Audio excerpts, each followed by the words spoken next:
Welcome to True Crime Garage. Wherever you are, whatever you are doing, thanks for listening. I'm your host, Nick, and with me, as always, is a man who says, in the garage, overthinking is prohibited. Here is the captain. Overthinking is overstinking. It's good to be seen and good to see you. Thanks for listening. Thanks for telling a friend.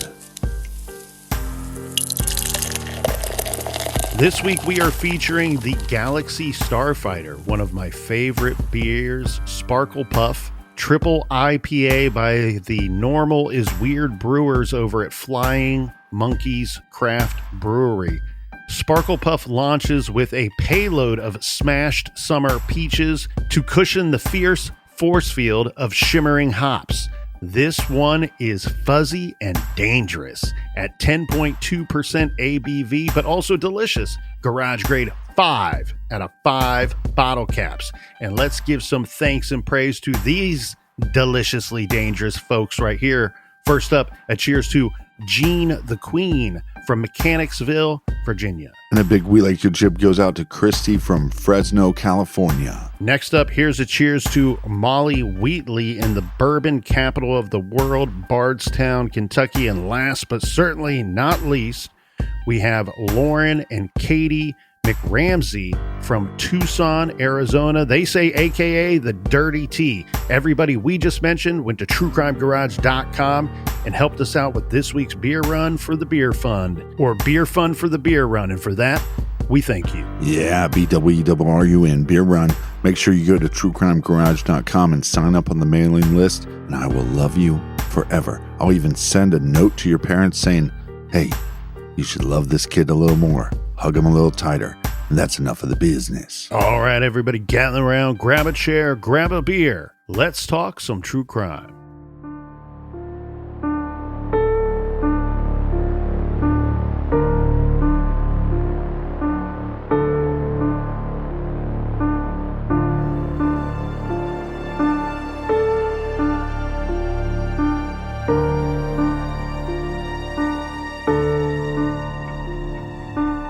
In late 2017, creator Joe Penhall, executive producer Charlize Theron, and director David Fincher delivered to the world the Mindhunter TV series. It's a Netflix original based on the 1995 book Mindhunter, inside the FBI's elite serial crime unit by legendary FBI agent John Douglas and co-authored by Mark Olshaker. The show was a hit for fans of true crime. Because much of the show comes directly from Douglas's FBI career, the Mindhunter book, and news stories from national headlining stories, much of Mindhunter is very real and, in fact, true crime. But some is crime fiction.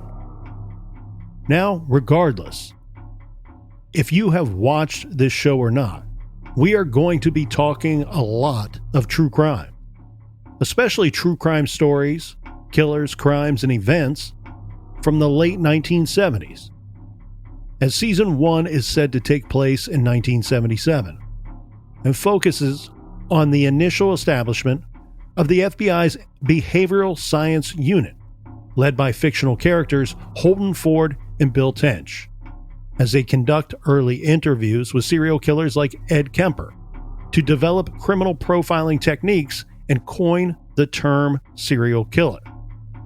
Catching a criminal often requires the authorities to get inside the villain's mind to figure out how he thinks. FBI agents Holden Ford and Bill Tench attempt to understand and catch serial killers by studying their damaged psyches. Along the way, the agents pioneer the development of modern serial killer profiling. This is a deep look at the Mindhunter series, and this is True Crime Garage.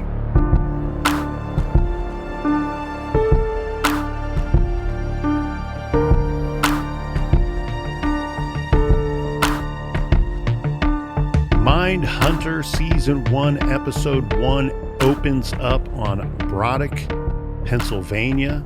We have Holden Ford, our John Douglas character, is arriving to a hostage situation. The officer at the scene tells Douglas that the perp, who has a gun to a woman's head, thinks that he is invisible stole a shotgun, robbed a liquor store. He was talking to people that are not there. The wife said that she would leave him if he doesn't go to see a doctor. He is supposed to be taking medication. The perp here in this scene, Captain, is Cody Miller. He is asking, where is my wife? Holden Ford, again, our John Douglas character, is trying to arrange it so that this man can talk with his wife on the phone. He insists that she be there.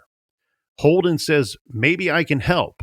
And the man, Cody Miller, puts the shotgun to his chin and blows his head off right in front of Holden, the police, Cody Miller's wife, and some onlookers and the female hostage.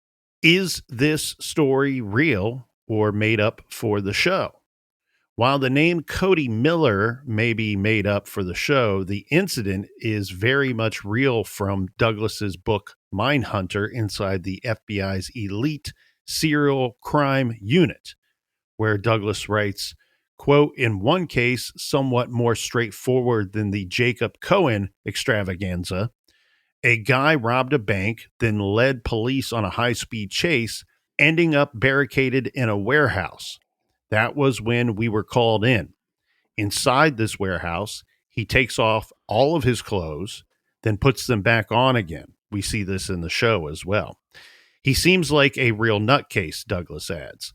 Then he asks to have his wife brought to the scene, which they do. In later years, when we'd done more research into this type of personality, he's talking about the perpetrator, we'd understand that you don't do that. You don't agree to this type of demand because the person they ask to see is usually the one whom they perceive as having precipitated the problem in the first place. Therefore, you're putting that individual in great danger and setting them up for a murder-suicide. Fortunately, in this instance, they don't bring her inside the warehouse, but have her talk to him on the phone. And sure enough, as soon as he hangs up, he blows his brains out with the shotgun. So this incident, however, did not take place in Braddock, Pennsylvania, but it actually took place in Milwaukee sometime before 1975. I'm piecing some of this together because I know Douglas's general history and timeline, and he was working at the field office in Milwaukee as an agent for a little more than 5 years during the early 70s. Or like the natives say, Milwaukee. Douglas discusses this incident on pages 85 and 86 of Mindhunter. And the situation is, as said, it's a little bit different, but you can see how it was molded from a real life situation that Douglas wrote about to open up the series and to kind of show you.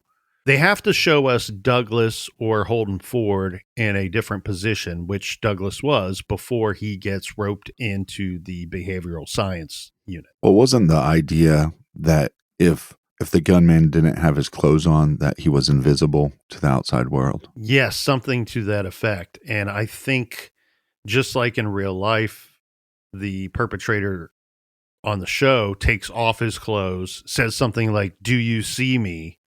and then puts the clothes back on. We've all been there. We all can see you.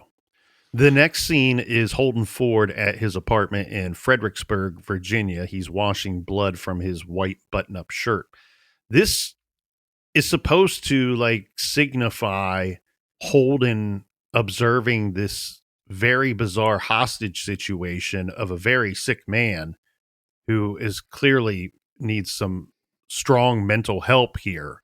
I think that's where he starts putting thought into this of these crimes and these perpetrators, these violent offenders can be much more complicated than just bad guy versus good guy. One, we have to be concerned about the mental state of the person and understanding that we don't all think the same. We aren't all on the same level. And that may be why some people react the way that they do or behave the way that they do. I also find it fascinating how when he's cleaning off the blood, it's almost a normal action for him.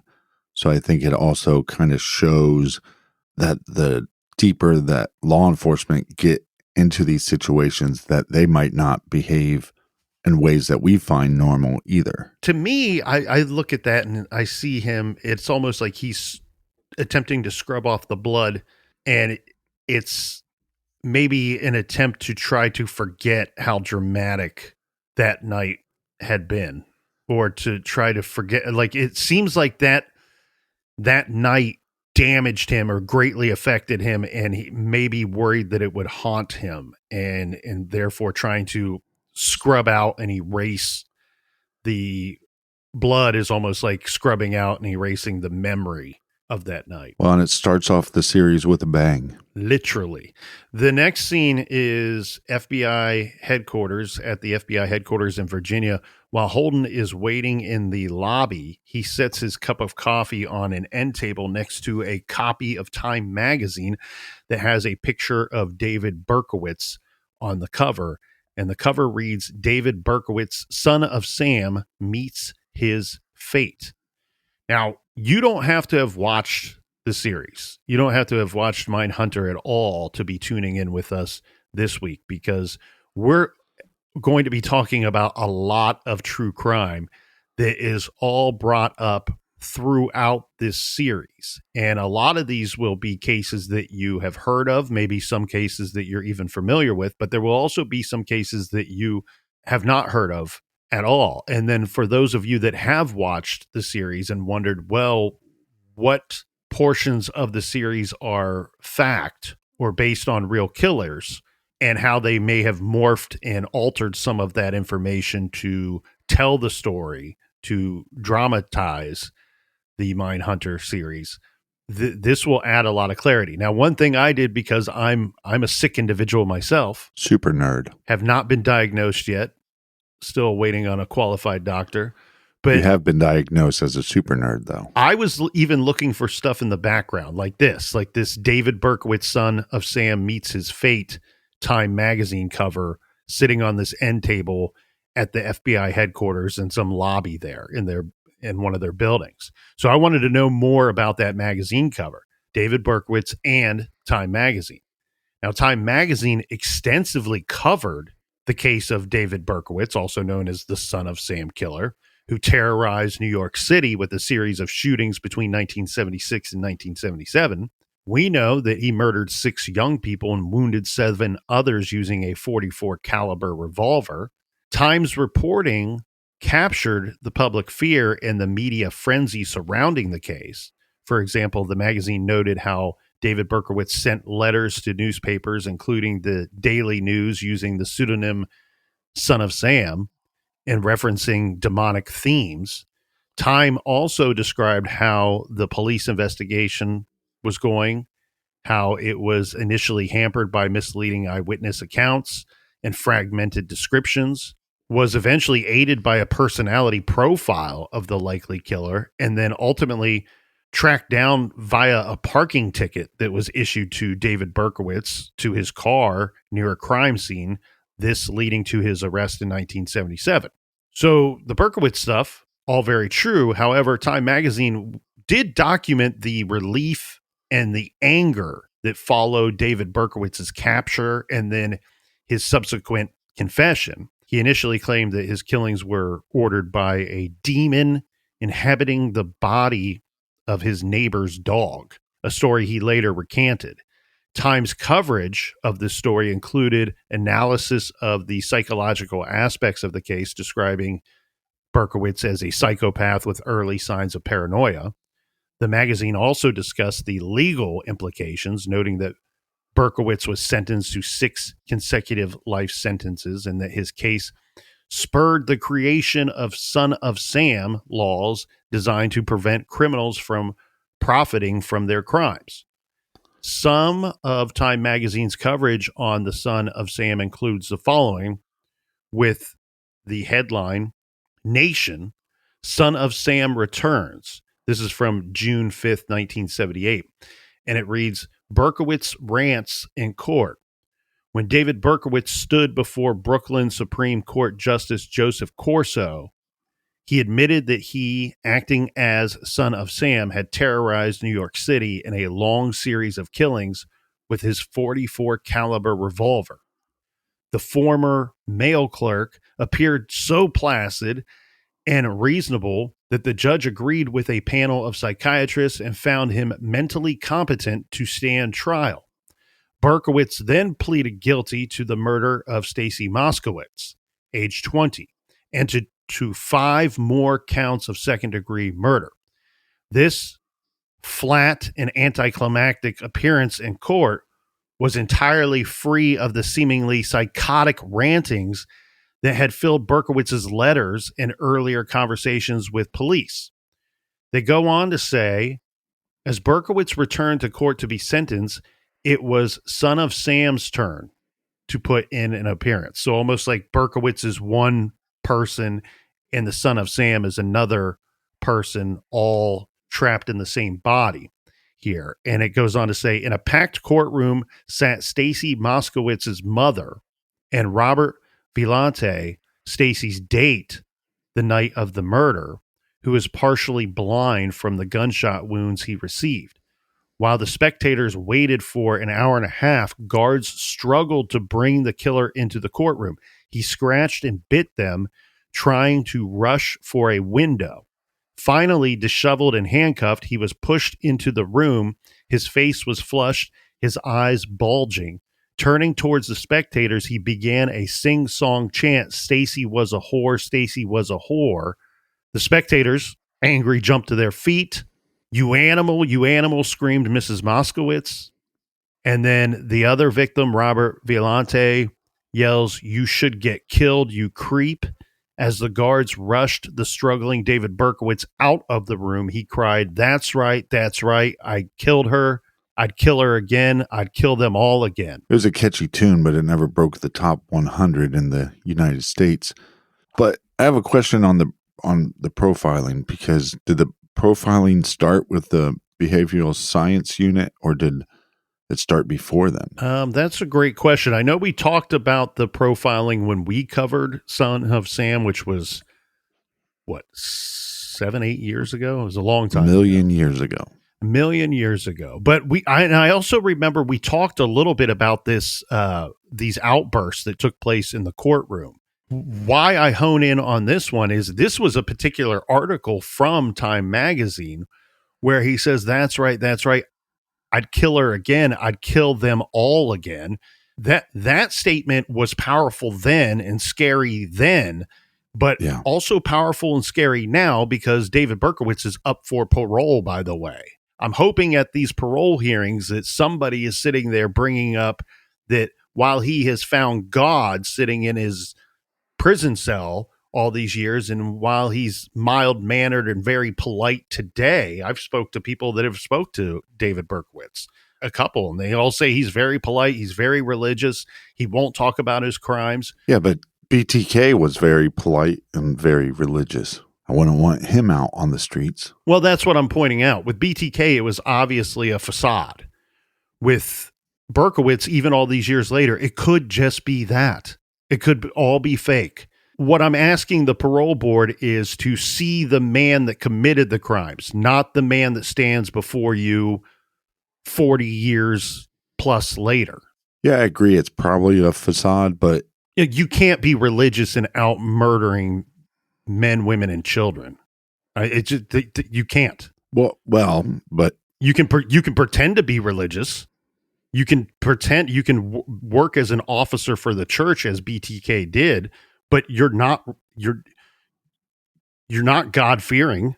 Yeah, but some people have very perverse versions of religion and how it applies to their existence, which makes them completely wrong. So while the Time magazine looked cool in the waiting area at the FBI headquarters, the Son of Sam, David Berkowitz, was not featured. He was never featured on the cover of Time magazine. While the Son of Sam case was a major news event and the subject of much media attention, obviously, Time magazine did not dedicate a cover story to him or his crimes.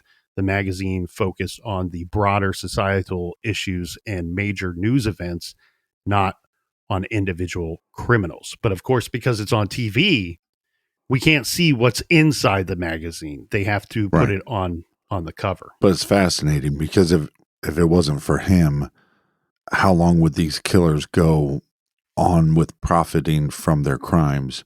And watching these new documentaries that are coming out, the new documentary on the Delphi murders, the new documentary on Long Island serial killer, you wonder if that should extend to some of the family members that are basically advocates for the killers. And there are people advocating for some of these very, very evil killers.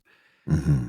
Holden, our character, is told by his superior at the FBI that he will be teaching hostage negotiations at Quantico. Then we see Holden standing at the podium in a classroom setting, teaching hostage negotiations to a room full of students. Holden is telling the students about a real hostage situation that he has personally experienced. He says to the room, "This is where we find ourselves completely out of control. A fugitive has already killed a police officer that morning in Austin. He's taken 2 9mm rounds to the ass, grabbed a 10-year-old boy as a hostage. He's holding up in a suburban neighborhood crawling with women and small children. Now we must focus on one thing, and that thing is de-escalation." San Antonio's chief of police arrives and starts using a bullhorn, which more than effectively intimidates our hostage taker. This incident is also true. However, just as with the previous story, this too took place in Milwaukee. And this I actually found on FBI.gov. This was a fugitive hunt by Milwaukee agents in February of 1974 that turned violent and deadly. And they write there that after Milwaukee was notified that a murder suspect named Jacob Paul Cohen was likely living in the city, the special agent in charge and another agent were wounded when they attempted to arrest him. After Cohen took a teenage boy hostage, he was shot and killed by a special agent marksman. While Douglas in his book Mindhunter and the city of Milwaukee tell slightly different versions of this true crime story, it's real. Jacob Paul Cohen murdered 2 Chicago police officers during a bank robbery, and he fled to 2506 North Terrace Avenue in Milwaukee. The hostage was a 14-year-old boy, his name Danny Brady, who was shoveling snow before he was snatched up by the wanted man, Jacob Cohen. After the incident, the boy was fine, but the suspect was dead. He was shot and killed at the scene. The special agent marksman was Douglas's partner at the time. His name was Joe Del Campo. Holden tells the class, "Our goal is no body bags. That is the hostage negotiator win-win." After this, Holden leaves the classroom, and while in the hallway, he overhears another class where the instructor is telling the class, Robert Vellante and Stacy Moskowitz, our 2 Son of Sam victims that we've already discussed, were making out in their car when David Berkowitz walked up and shot them both point blank. Berkowitz killed 6 people over 2 summers, wounding 7 more. Why? He asked the classroom. Because a dog told him to do it. And as we know, this portion is true. David Richard Berkowitz, born Richard David Falco, also known as the Son of Sam and the .44 caliber killer, committed a series of stabbings and shootings between 1975 and 1977 in New York City, killing 6 people and wounding 11 others. He was armed with his .44 special caliber Bulldog revolver. During most of his crimes, he terrorized New Yorkers with many letters mocking the police and promising further crimes, leading to possibly the biggest manhunt in the city's history.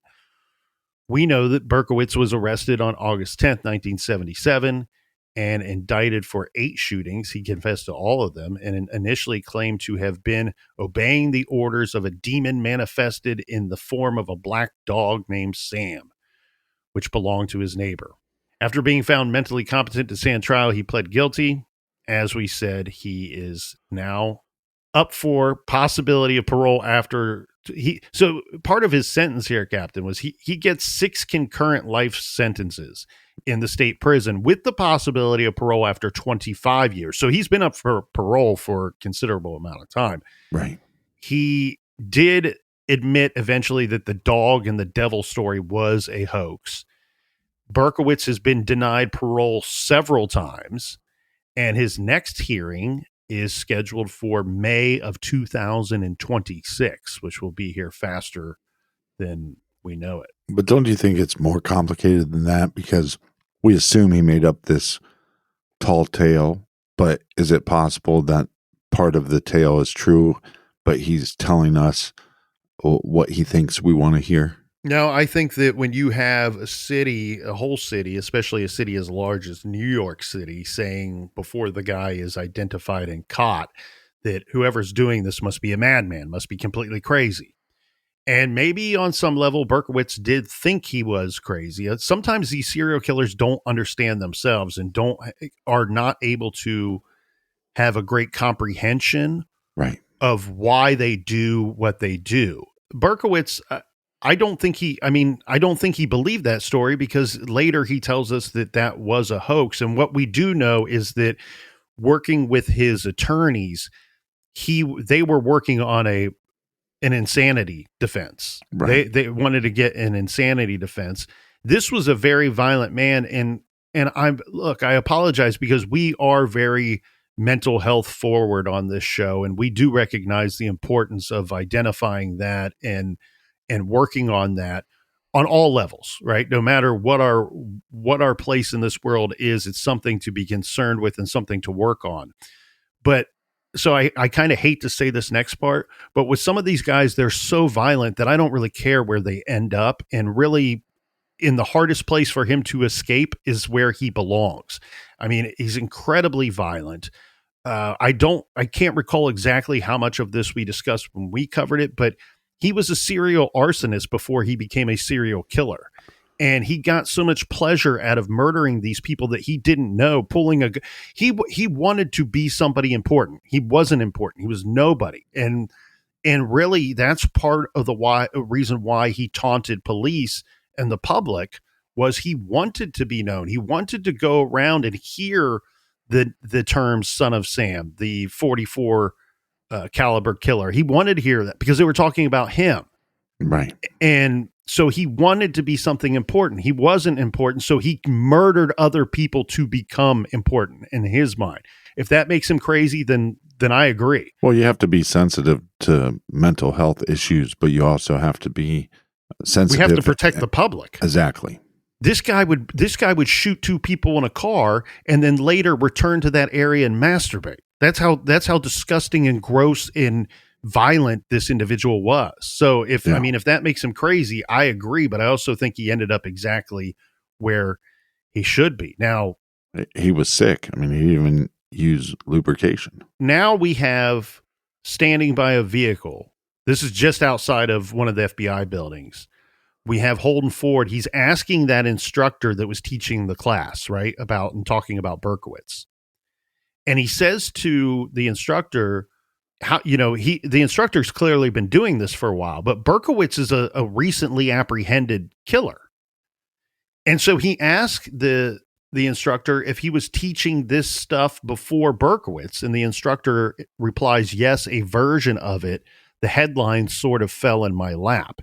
So the character, I believe his name is Peter Rathman. Holden asked Peter Rathman, what got you started? And he replies, Starkweather, Whitman, Manson, and of course, Son of Sam kind of epitomizes now, is his response.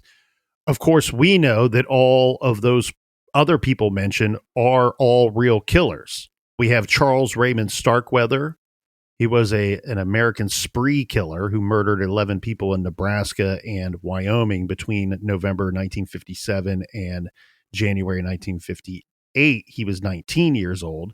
Starkweather was executed in the electric chair at the Nebraska State Penitentiary in Lincoln, Nebraska at 12:04 a.m. on June 25th, 1959. That's how things worked back then. He was executed less than a year and a half after the murders. He committed these murders. Starkweather gave no last words. Fans of legendary songwriter Bruce Springsteen may know this killer well. We discussed Starkweather briefly in our coverage of the I-5 killer. Also mentioned there, Charles Joseph Whitman, somebody that the captain knows well from doing an episode. The captain, along with Justin Evans from the Generation Y podcast, covered the case in True Crime Garage episode 229. This back in August of 2018. One of the best episodes of True Crime Garage. Some say. Justin would tell you that. Charles Whitman was a mass murderer and Marine veteran who became known as the Texas Tower Sniper. On August 1st, 1966, Whitman used knives to kill his mother and his wife in their homes. Then he went to the University of Texas, and with multiple firearms, he began indiscriminately shooting at people below. He fatally shot 3 people inside UT's Austin's main building and then accessed the 28th floor observation deck on the building's clock tower. There he fired at random people for 96 minutes, killing an additional 11 people and wounding 31 others before he was shot dead by the Austin Police Department.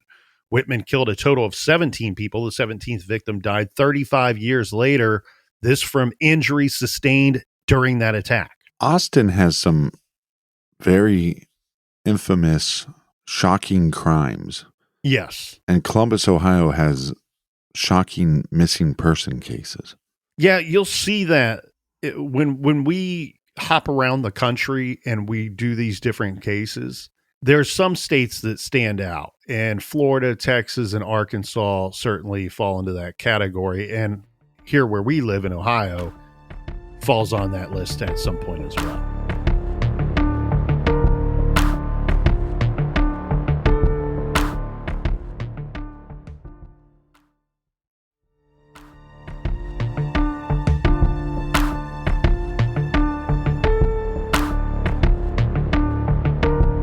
All right, good people, we are back.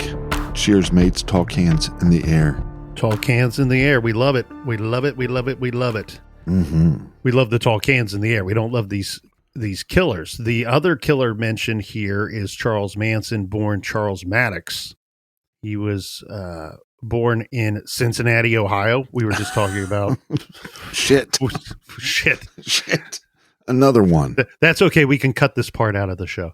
Yeah, born in Cincinnati, Ohio. Of course, he was a cult leader and musician to some degree, who led the Manson family, a cult based in California in the late 60s and early 70s.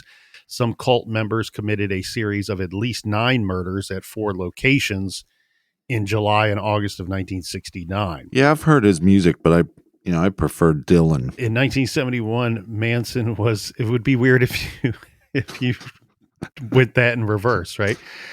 In 1971, Manson was convicted of first-degree murder and conspiracy to commit murder for the deaths of 7 people, including the film actress Sharon Tate. Manson died in prison on November 19th, 2017, while True Crime Garage, our fantastic show, the only people pumping out true crime out of a garage, has never covered Charles Manson. I did discuss him and follower Tex Watkins with John Douglas himself in our TCG John Douglas, the Mindhunter episode. Episode 302 from May of 2019. I personally have spoken with former Manson family member Diane Lake. Mm-hmm. And I think that conversation ended up on Off the Record. That would be back in the Stitcher Premium days. One thing that I thought interesting here, while it doesn't really mean anything at all, when Holden's talking to Peter Rathman, the 3 killers that he rattles off, Starkweather, Whitman, and Manson, all their names are Charles. They're all Charles. Yeah, that's probably on purpose. So a bit of a theme there with some of the mid-century killers there. Next, we go to the bar, Captain, where Holden meets this young woman. Her name is Debbie. This is going to become his love interest.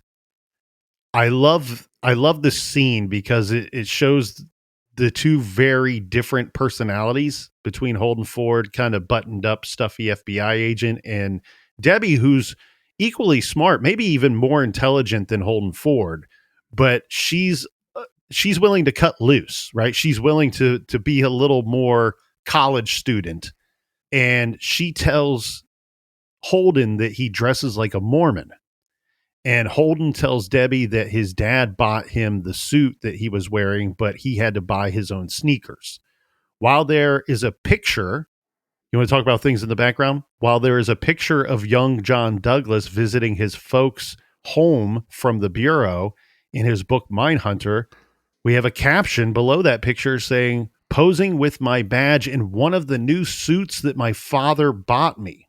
Douglas says when he started at the FBI, he didn't have any civilian dress-up clothes, so my father bought me 3 regulation dark suits, a blue, black, and a brown. He also bought him white shirts and 2 pairs of wingtips, one black and one brown. So the suit statement rings true, but we'll need further research. Further research is needed to confirm that John Douglas buys his own sneakers. You can send him that email. Yeah, I'll ask him. Hey, John, question for you. Do you buy your own sneakers? A little interesting detail here as well. Debbie explains that she is at the bar to watch a band from Detroit. And then she asks Holden if he has ever been to Detroit, and he says, yes, I was an agent there for a couple of years. When asked where is he from, Holden says all over, but I was born in Brooklyn. This is all true. John Douglas was born in Brooklyn, New York City in 1945. At some point, his folks moved out to Long Island.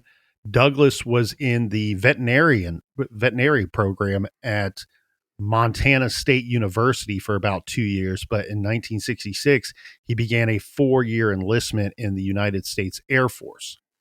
While in the military, Douglas finished his bachelor's degree at Eastern New Mexico University. So at some point in one of the episodes, he says, when asked where he's from, he says New York or Brooklyn, but it's a bit of a mixed bag. Well, you can see why it's a mixed bag, because he's in Montana for a while in his early life. He's in New Mexico for a while. He's in Long Island. But we do know that Douglas joined the FBI, and his first field office assignment was, in fact, in Detroit, Michigan. Douglas was assigned to the Reactive Crimes Unit. The Reactive Crimes Unit stuff is absolutely fascinating, which meant reacting to crimes that were already committed. How do we react to those? So mostly this is bank robberies and extortion. Then we see Debbie and Holden, they go to the movies. They see Dog Day Afternoon starring Al Pacino. The feature chronicles the 1972 robbery and hostage situation at a Chase Manhattan branch in Brooklyn.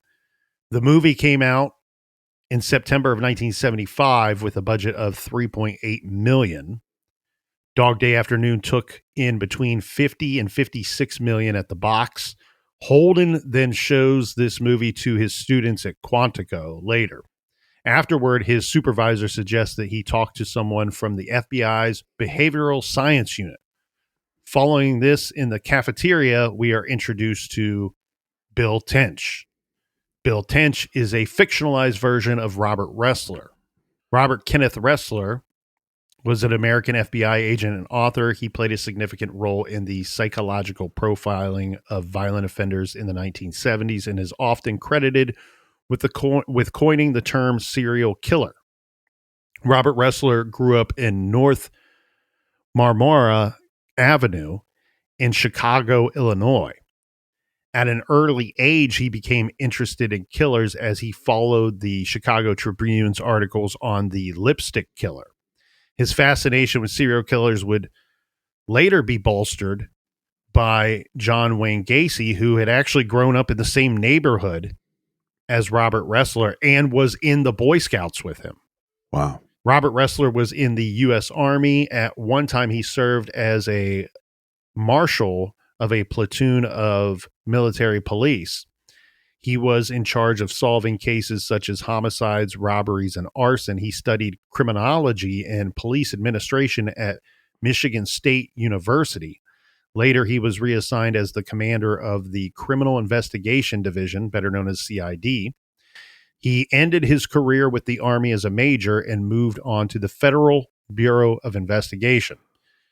Ressler joined the FBI in the same year as Douglas in 1970. I found this quite interesting, and was recruited into the behavioral science unit, which deals with drawing up psychological profiles of violent offenders, such as rapists and serial killers who select victims at random. While Mindhunter on the show presents a significant difference in age between partners Holden Ford and Bill Tench, there's only an 8-year difference in age between Douglas and Robert Ressler. And as said, they joined the FBI in the same year. Yeah, but I think, and it might not be true to real life, but I think in the show, not a huge age difference, but they're living different lives. One's single, one's married. One seems to be more stoic. One seems to be more erratic with their behavior.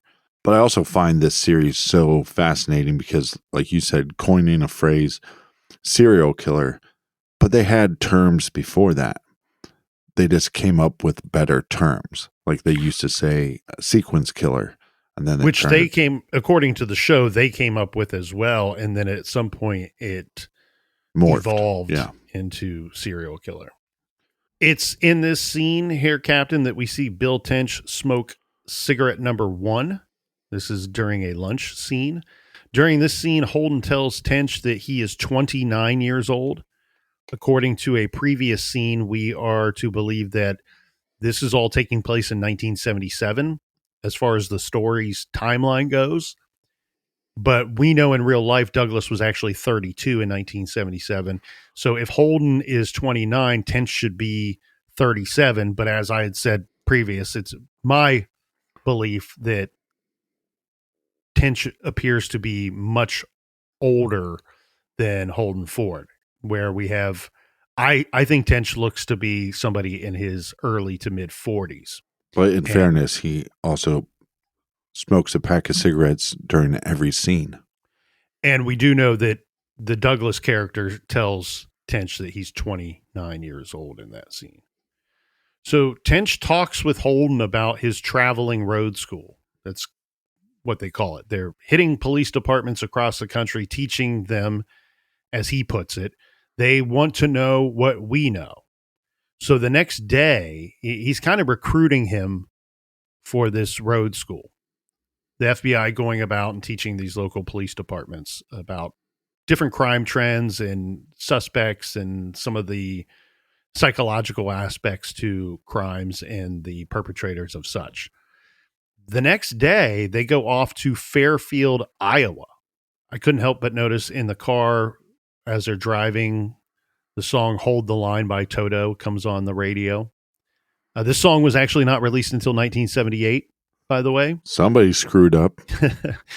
Well, I do think that while most of the information out there says that season 1 takes place in 1977, I think that it would probably be more accurate to say that it starts off in 1977. It's kind of ambiguous. Yes. During the car ride, we see Bill Tench enjoying cigarette number 2. Upon arrival, the local media seems to be alert that persons from the FBI are visiting their local law enforcement. The news wants to know if they are there to assist in the Ada Jeffries investigation. The reporters say, quote, the woman found behind the church, end quote. Another speaks up and says the woman and her little boy. Tench informs them that they are instructors and then they make their way into the sheriff's office. While discussing motives with the officers, Bill Tench is smoking cigarette number 3. So they're trying to teach these officers about motives. Afterward, the agents are chilling by the pool at the hotel. This is during their downtime. Tench is drinking a beer and working his way through cigarette number 4. Back, and then they go back to the lesson the following day. Yeah. Holden shows the officers a slide of Charles Manson's Ventura, California booking photo. He is telling them about Manson's life and how he was, quote, here we have a child who is unwanted, unloved, regularly beaten, and repeatedly institutionalized. Of course, all of this about Manson is true. The officers mistake Holden's information. So he's not asking the police for sympathy for Manson. He is discussing what he believes made Manson. He is saying that we need to do better to understand the criminal, during which Tench has cigarette number 5. So now they go to a restaurant after this road school day. And we have Inspector McGraw sits down with Holden and Tench and informs them about the unsolved Ada Jeffries murder. He tells them that the landlady found the bodies. They had been dead for 4 days. Both were bound and sodomized with a broom handle. They attended the Methodist church. They were devout. Ada was found cuffed and lynched to the bed. The killer made the boy watch. Tench says that it's a lust murder, but much less about sex or rape, but getting gratification from the annihilation of someone. McGraw says that there was semen found on a throw cushion, type O blood. Holden says the killer may have a problem with sex, to which McGraw says that would be a good bet. Yeah, look, we all know I love this series, and it starts from the first episode to the theme music. But I think the theme music really captures the essence. This is dark. I'd say the visual tone is almost gray. But I also like that they don't stray away from the gruesome details, but they never have anything go too low or too high. It's kind of middle of the road. But I think that shows the realness of the series and obviously the realness and the severity of these crimes. I'm glad that you point that out, because the longer you watch it, or for me anyway, that you become so immersed in the whole series that kind of gets lost on me at some point. Not to mention I'm focusing in on these really minor details in the background, but you're right. That delivery is obviously meant to be dark and cold, and it has that dark and cold feeling throughout, which is what us lay people kind of think of when we think of serial killers or people that are capable of this level of violence or deviancy, that the dark and cold nature of that. Then Inspector McGraw also informs the agents that they don't have any suspects, no fingerprints, no shoe prints, and not a single hair. Holden explains that there is some premeditation here, that the killer brought gloves. He then ponders out loud, is this about the woman or the child? Holden, when pressed by the inspector, admits that he does not know what any of the specifics of the unsolved case means, and that we are in the dark. Now, Ada Jeffries, many have wondered, is this another real-life case? And if so, was it solved?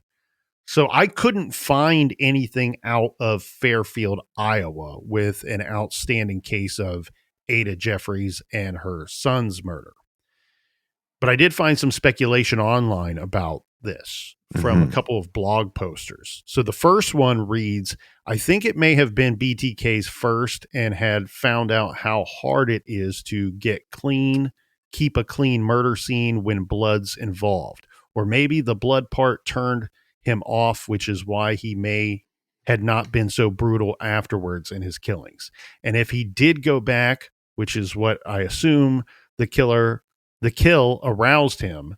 So he went back, and that's when he could finally get his climax. The poster says, I don't know. Just a thought, really. But I think the mess of the blood is where he learned it's hard to cover up, clean up the crime scene. Interesting thought, I think, that this was a fictionalized version of BTK's first kill. Mm-hmm. It wasn't, but that certainly makes sense why someone would suspect that, as the show does not clearly inform us very well about BTK, Dennis Rader, a real-life serial killer.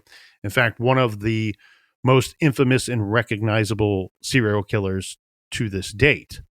Now, we do have a Reddit poster. This is Time Protection 9775 posted this about the Ada Jeffries case. This poster says, I've always suspected that the Ada Jeffries case was loosely based on the Priscilla Lee Stroll murder. The incidents seem pretty similar, although in the show, Ada's son was also murdered. In reality, Stroll's son wasn't home at the time of the attack, and he was actually the one who found her body. Right. So looking into this case, if it's a real case or if it's not, or if it's been solved, we have this from the sfgate.com. A 48-year-old Fairfield man committed suicide after cold case investigators used DNA evidence to link him to the sexual assault and killing of his childhood friend's mother.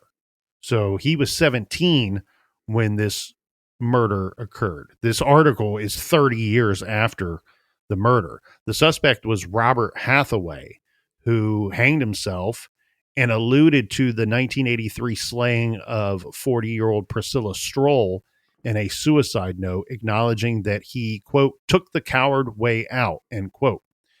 His death happened 4 days after Fairfield detectives interviewed him about the killing and took a DNA sample from him. This was a court-ordered DNA sample. The case began August 31st, 1983, when the victim's son, 15-year-old Kyle Strassner, left his home on the 900 block of Buchanan Street in Fairfield to spend time with friends. He returned about 9:45 p.m. and found his mother naked on the floor. The boy climbed through an unlocked window, confirmed that his mother was dead, and ran to a neighbor's house for help. Officers determined that Stroll had been sexually assaulted and beaten to death. Without going too far into details, it was very extremely violent, just like the case that they're talking about on Mindhunters. Right. Fingerprints and DNA found on the victim's body did not match anyone back in 1983. But after this guy who was questioned and made to give a DNA sample, after he commits suicide, the Fairfield detectives, so what led them to him was they ran the fingerprints again, and eventually it comes up with a match to the suspect. Then they go to his home. They serve the warrant authorizing them to collect the DNA sample. He denies any involvement in the murder. And then after the suicide, the State Department of Justice lab matched the DNA sample collected from him to the DNA from the slaying. So it was solved, just not in the manner that we would hope for. Well, back to the first post when they're talking about, well, maybe this is a killing from BTK and maybe he learned something from it. So you have organized killers and disorganized, but I also find it fascinating that some of these killers almost take notes and change their behavior. They're trying to commit the perfect crime, or they're trying to alter their actions so they're less likely to get caught. But then it seems like some of these other killers, they get sloppier and lazier as they go.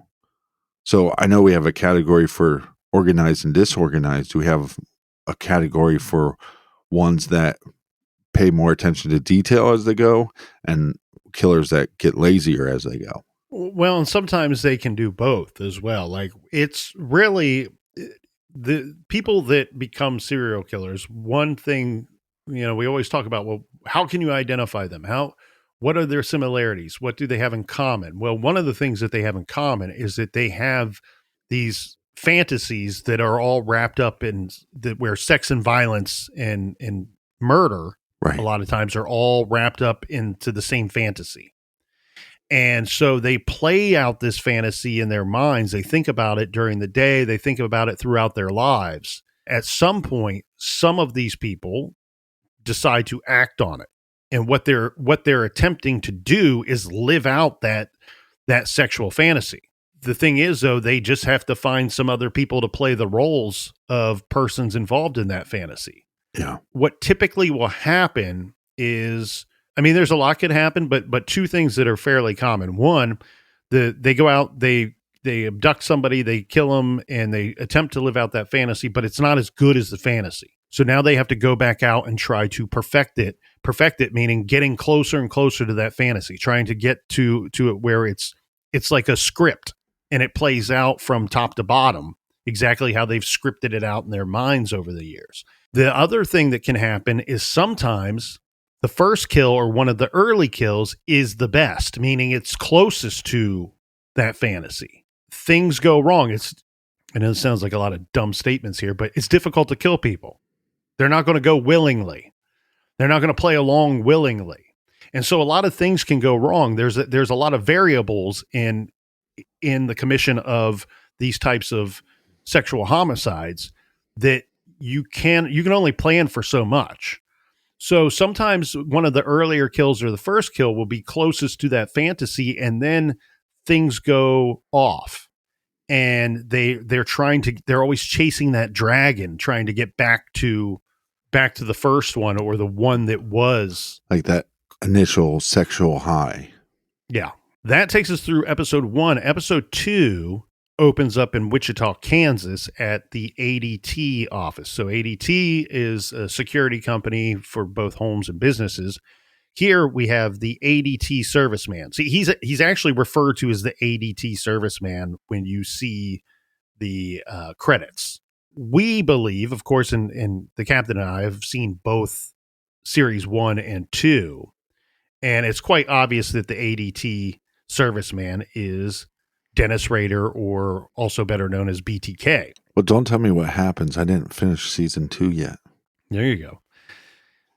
So in this scene, the ADT serviceman is giving the other serviceman the business. The man is searching for more electrical tape. Yeah. And Dennis Rader, BTK, says that he would like the cardboard core for the empty roll before he is willing to replace it with a new one. What a douche burger.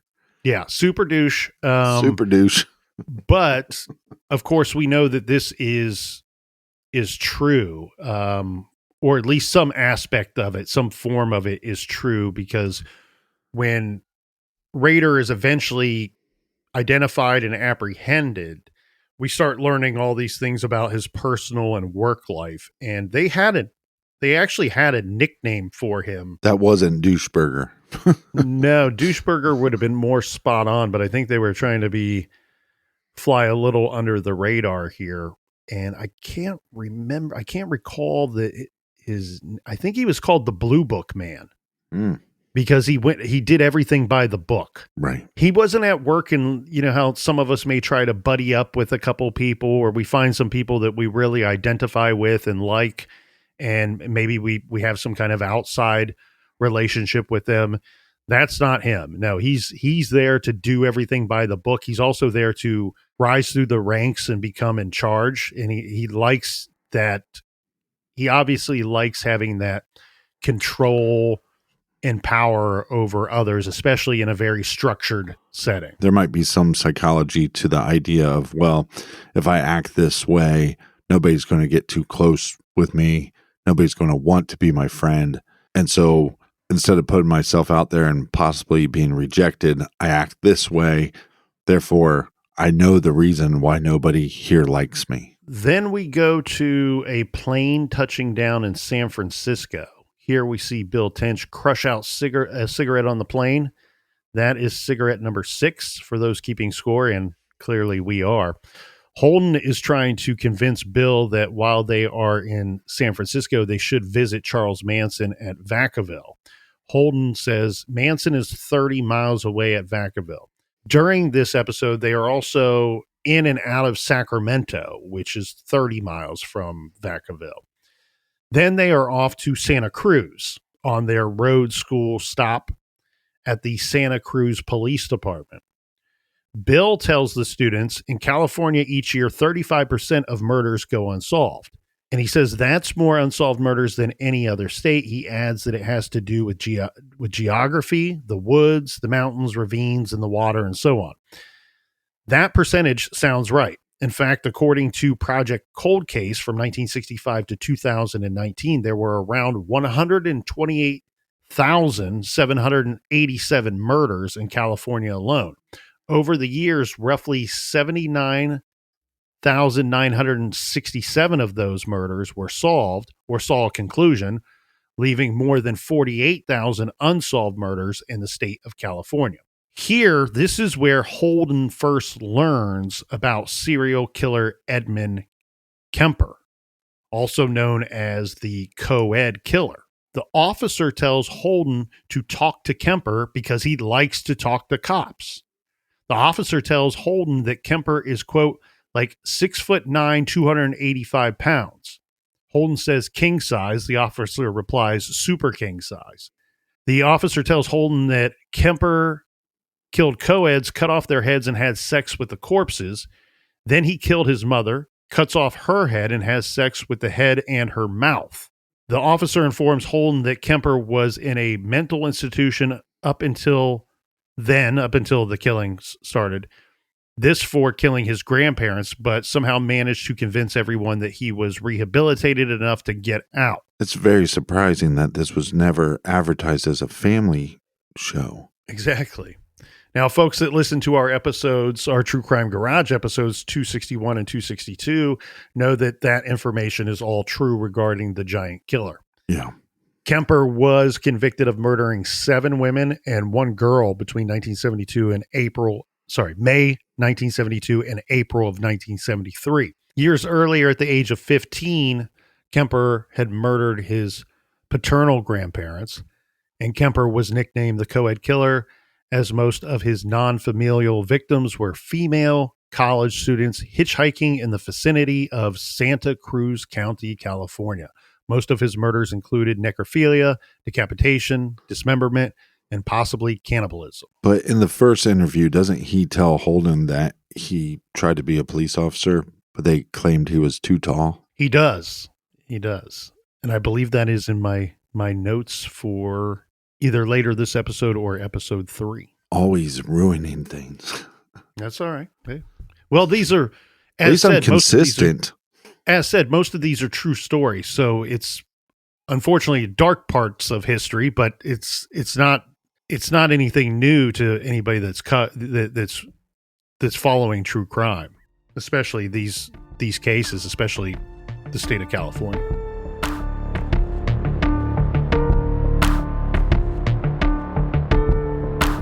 I want to thank everybody for joining us here in the garage. So much more to get to. Until tomorrow. Be good, be kind, and don't litter.